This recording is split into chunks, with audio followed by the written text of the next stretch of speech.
Raka adalah mahasiswa angkatan tahun 2014. Dia kuliah di salah satu kampus di Jatinangor, Jawa Barat.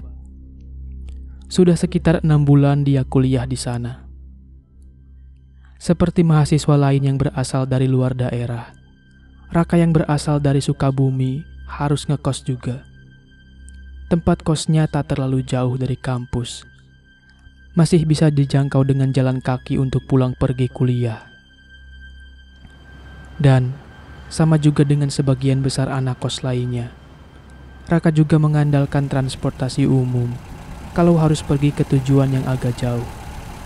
Salah satunya adalah angkot.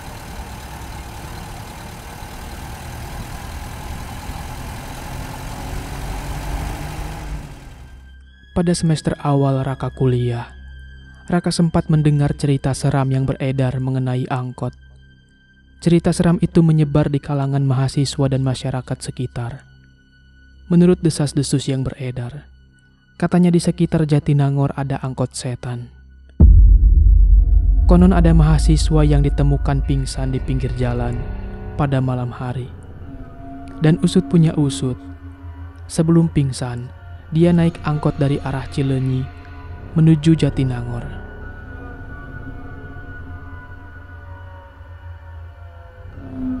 Ternyata angkot yang dia tumpangi berisi hantu atau setan. Lalu mahasiswa ini ketakutan setengah mati, sampai akhirnya jatuh pingsan.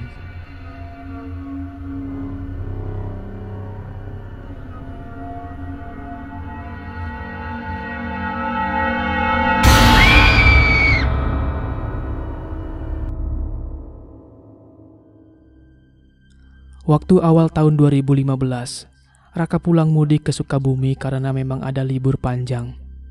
Cukup lama dia di rumah sebelum akhirnya harus kembali lagi ke kampus Jatinangor. Mungkin sama dengan mahasiswa lain, ketika awal-awal kuliah, Raka masih sangat merindukan rumah. Jadi sangat betah kalau sudah pulang kampung. Dia merasa berat untuk kembali ke kampus lagi.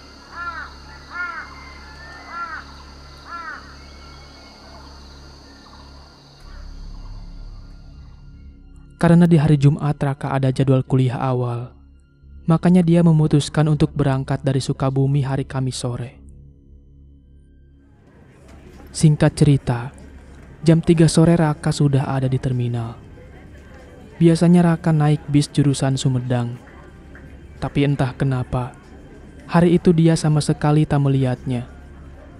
Satupun juga tidak ada. Tak ada bis ke Sumedang. Sampai menjelang jam 5, Raka masih belum juga melihat bis yang dia tunggu-tunggu itu. Karena sudah jam 5 lewat, Raka memutuskan untuk naik bus arah ke Garut. Nantinya dia akan turun di ujung tol Cileunyi. Dari situ dia akan naik angkot ke tempat kos. Sepanjang jalan hujan tak berkesudahan. Dengan intensitas ringan sedang, bis Garut yang Raka tumpangi itu tak terlalu penuh.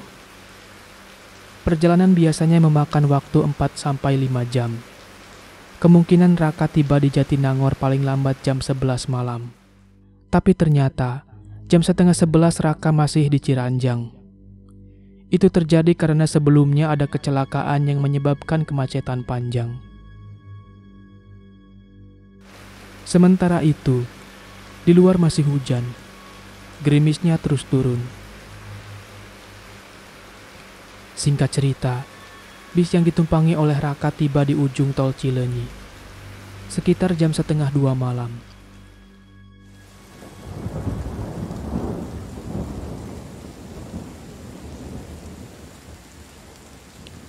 Bis berhenti di pinggir jalan, di depan warung-warung kecil. Dalam keadaan hujan deras, Raka akhirnya turun dari bis. Raka kemudian berteduh di depan warung kecil pinggir jalan yang sudah tutup. Sementara itu bis yang ditumpangi Raka melanjutkan lagi perjalanannya. Beberapa menit lamanya, Raka berdiri berteduh. Saat itu, karena hujan deras dan sudah lewat tengah malam, Suasananya sangat sepi. Kendaraan yang lewat melintas hanya sesekali. Begitu terus selama beberapa menit ke depan. Suasana semakin sepi dan hening. Sama sekali tak ada pergerakan atau suara lainnya. Yang terdengar hanyalah suara hujan.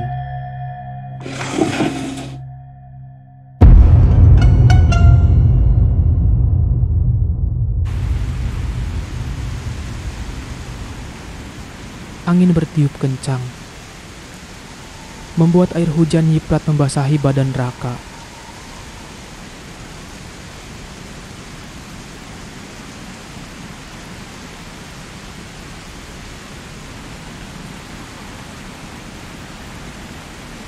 Detik berganti detik, menit berganti menit. Raka belum juga melihat ada angkot yang lewat. Satu pun tidak ada. Setelah sekian lama menunggu, akhirnya Raka melihat di kejauhan ada kendaraan yang muncul mendekat.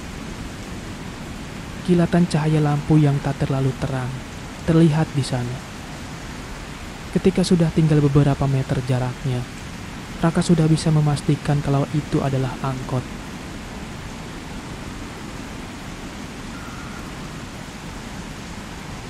Lalu angkot ini berhenti persis di depannya. Kampus Unpad, Pak. Supir angkot itu mengangguk. Lalu Raka masuk ke dalam angkot. Walaupun kursi depan kosong, tapi Raka memilih untuk duduk di belakang. Setelah Raka masuk ke dalam, ternyata angkot itu kosong. Penumpangnya hanya dia seorang. Raka memilih untuk duduk di dekat pintu. Dalam derasnya hujan, angkot itu berjalan menembus malam, menyusuri jalan yang masih saja sepi. Sama sekali tak ada kendaraan lain lagi.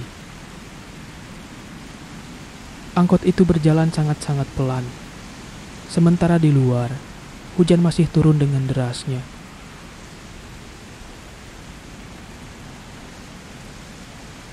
Di kejauhan, terlihat ada lampu lalu lintas atau lampu merah. Sekitar 200 meter sebelum lampu merah, angkot itu tiba-tiba berhenti, seperti sedang akan menaikkan penumpang.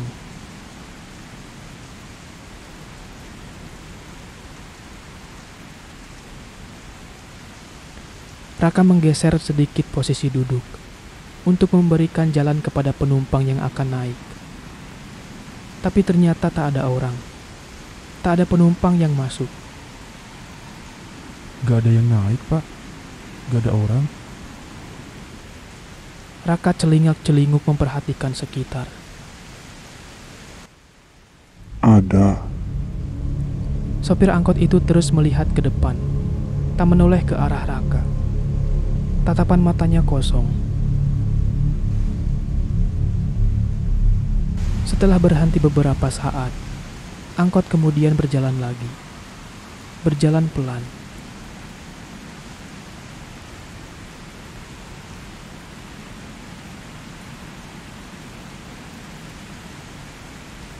Tapi, belum juga sampai lampu merah. Lagi-lagi angkot berhenti. Sama seperti sebelumnya. Angkot seperti sedang mau menaikkan penumpang. Padahal tak ada orang sama sekali. Sepi. Gak ada orang, Pak. Kosong.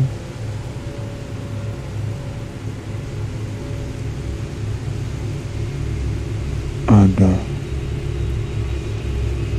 Raka semakin bingung.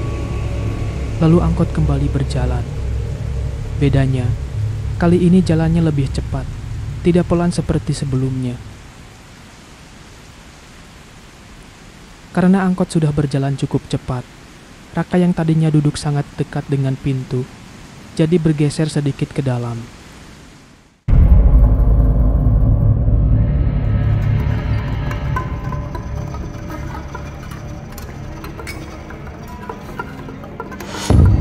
Beberapa saat kemudian, Raka terperanjat kaget, merinding sejadi-jadinya, karena ternyata sudah ada 2 penumpang di dalam. Mereka duduk di belakang, saling berhadapan. Keduanya laki-laki. Raka tidak tahu kapan mereka masuk.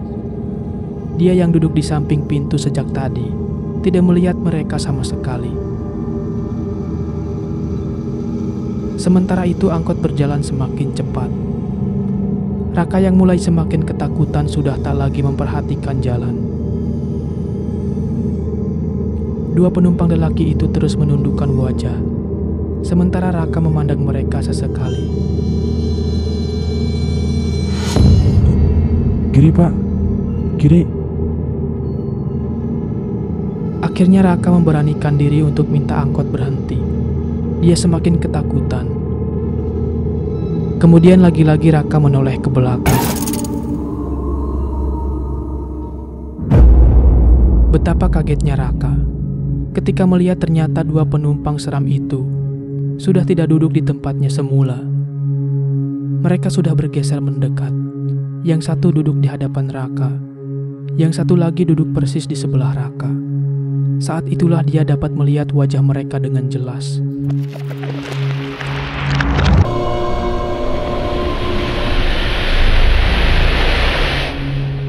Wajah keduanya pucat berlumur darah, seperti baru saja mati karena kecelakaan. Sangat menyeramkan.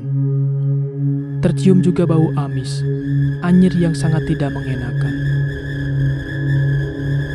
Raka semakin panik, lalu refleks menggebrak langit-langit angkot dengan keras. Berhenti pak, berhenti.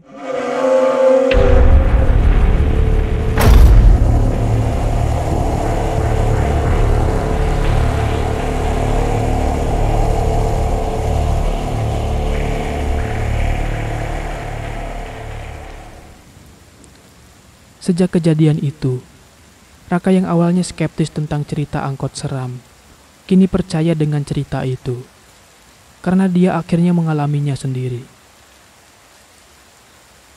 Menurut cerita orang-orang sekitar, kejadian angkot seram ini sudah sering terjadi, karena memang di sekitar jalan itu, sering terjadi kecelakaan yang melibatkan angkot, dan banyak dari sopir maupun penumpangnya yang meninggal.